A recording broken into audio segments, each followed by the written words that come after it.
Magandang araw mga bata! Ako si Teacher Jen o Teacher Jenaline C. Peruda. Welcome to Kindergarten! Bago tayo magsimula, kumanta muna tayo. Tara, sabay-sabay tayo!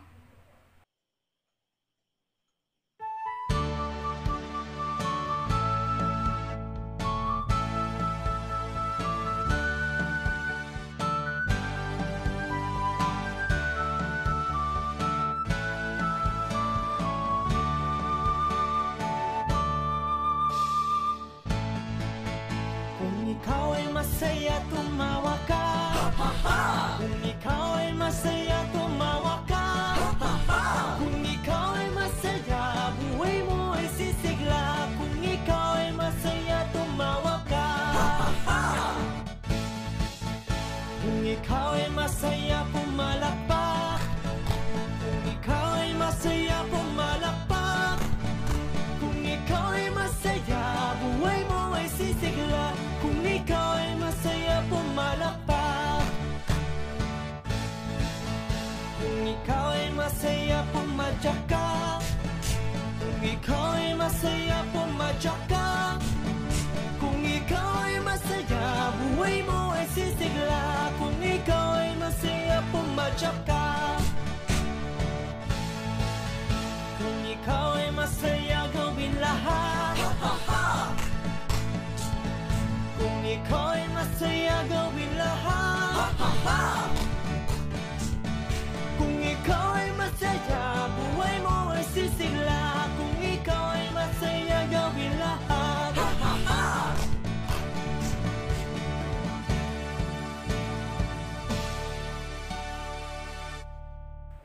Magaling mga bata! Ang gagaling ninyong kumanta. Ngayon naman ay may ikukwento ko sa inyo. At pagkatapos ng bawat kwento ay may mga katanungan ako sa inyo. Kaya naman, narito ang mga bagay na dapat tandaan sa pakikinig ng kwento. Una, isara ang bibig. Pangalawa, buksan ang mata. Pangatlo, buksan ang tenga. Pang-apat, makinig na mabuti. At panglima, unawaing mabuti ang kwento. Handa na ba kayong makinig ng kwento? Ang unang kwento natin ngayon ay isinulat ni Teacher Jen at iginuhit ni Teacher Joy. Masayang masaya si Ana. Kaarawan niya kasi ngayon. Ipinaghanda siya ni nanay at tatay. Niluto nila ang paborito niyang pagkain at binilhan pa siya ng cake. May regalo din sa kanya si nanay at tatay. Ang paborito niyang laruan. Naunawaan niyo ba ang ating kwento? Kung oo, may mga itatanong ako sa inyo. Handa na ba kayo? Magaling! Unang tanong, ano ang nararamdaman ni Ana sa ating kwento? A. Malungkot. B. Masaya. Masaya. Tama. Pangalawang tanong, bakit masaya si Ana? A. Kasi kaarawan niya. B. Kasi fiesta sa kanila. A. Kasi kaarawan niya. Tama. Ngayon naman, para sa ating pangalawang kwento. Handa na ba kayo? Ito ay isinulat ni Teacher Jenaline C. Peruda at ikinuhit ni Teacher Dina Macalma. Si AJ ay naglalaro kasama ang kanyang ate na si Sheila. Nang biglang may lumipad na ipis sa damit ni AJ. Sa sobrang takot, nagtatalon at sumigaw si AJ. Buti na lang, hindi takot sa ipis si ate Sheila. Kinuha agad nito ang tsinelas niya at hinampas niya ang ipis na nahulog sa katawan ni AJ. Nagustuhan niyo ba ang ating pangalawang kwento? Kung ganon, bakit nagtatalon at sumigaw si AJ? A. Kasi may ipis na lumipad sa damit niya. O B.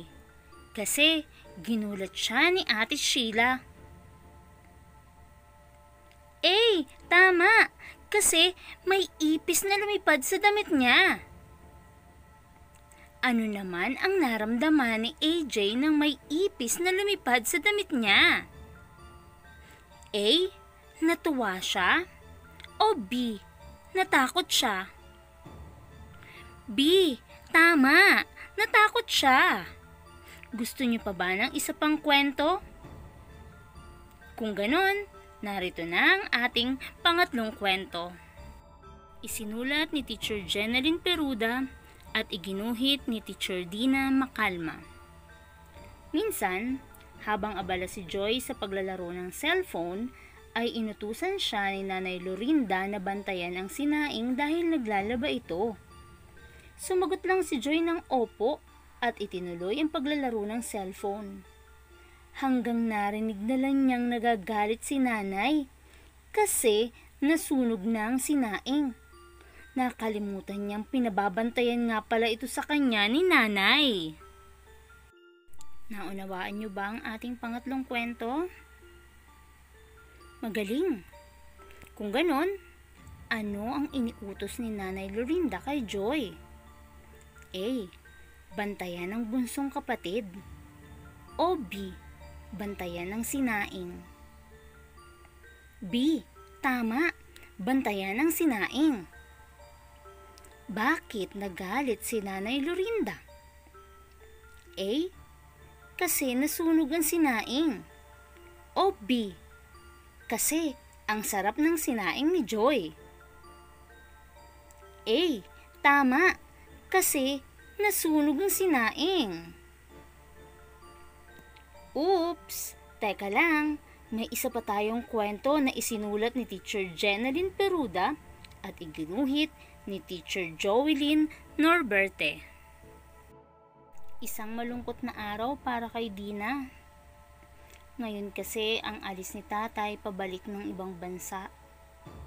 Parang kailan lang nang salubungin nila ito sa airport at ngayon ay ihahatid na naman nila si tatay.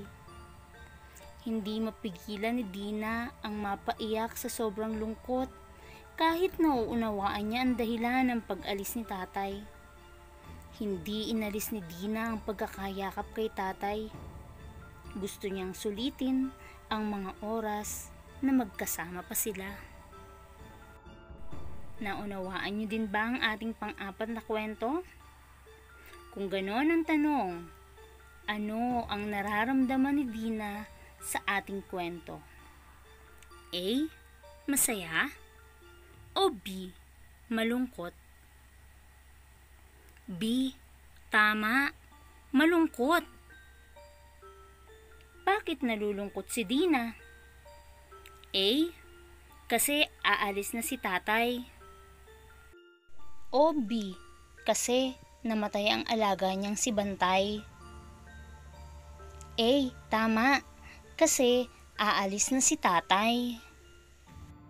At dyan nagtatapos ang ating apat na kwento.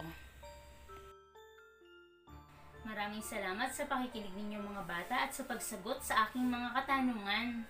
Ang mga tauhan sa ating kwento na sina Ana, AJ, Nanay Lorinda at Dina ay nagpakita ng iba't ibang emosyon. Si Ana masaya siya kasi kaarawan niya. Si AJ natakot siya sa ipis. Si Nanay Lorinda ay nagalit kay Joy. Samantalang si Dina ay nalungkot sa pag-alis ni tatay. Kung ang mga tauhan sa ating kwento ay nakadama ng iba't ibang emosyon sa iba't ibang pagkakataon, ganun din naman tayo. Nakadarama din tayo ng iba't ibang emosyon sa iba't ibang pagkakataon. Ang bawat emosyon na ito ay makikita sa ating mukha. Kaya naman, maipakikita ko sa inyong mga mukha at sabihin niyo sa akin kung ano kayang emosyon ang nararamdaman ng mga nasa larawan. Ano kayang emosyon ang nararamdaman ng mukhang ito? Malungkot? Tama?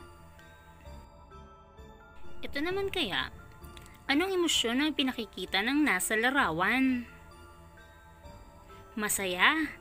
Tama na naman kayo. Ito, ano sa palagay ninyo ang kanyang nararamdaman?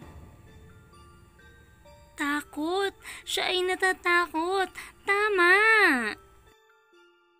Bakit kaya ganyan ang mukha niya? Ano kayang nararamdaman niya? Galit? Oo, tama. Galit siya. Magaling mga bata. Nasabi ninyong lahat ang emosyon ng bawat larawang ipinakita ko. Dahil dyan, may mga larawan uli akong ipakikita sa inyo. Sabihin ninyo sa akin kung ano kaya ang mga emosyong nararamdaman ng mga nasa larawan. Ito kaya ay takot, saya, galit, o lungkot. Handa na ba kayo? Mag-isa siya sa madilim na kwarto. Ano kayang nararamdaman niya? Takot. Tama, natatakot siya. Nag-aaway sila. Ano kayang nararamdaman nila? Galit. Oo, tama. Galit sila sa isa't isa. Ano kayang naramdaman niya nang matanggap niya ang regalo? Masaya. Tama. Namatay ang mahal niyang alagang aso. Ano kayang emosyon ang nararamdaman niya? Oo, tama. Nalulungkot siya. Magaling mga bata.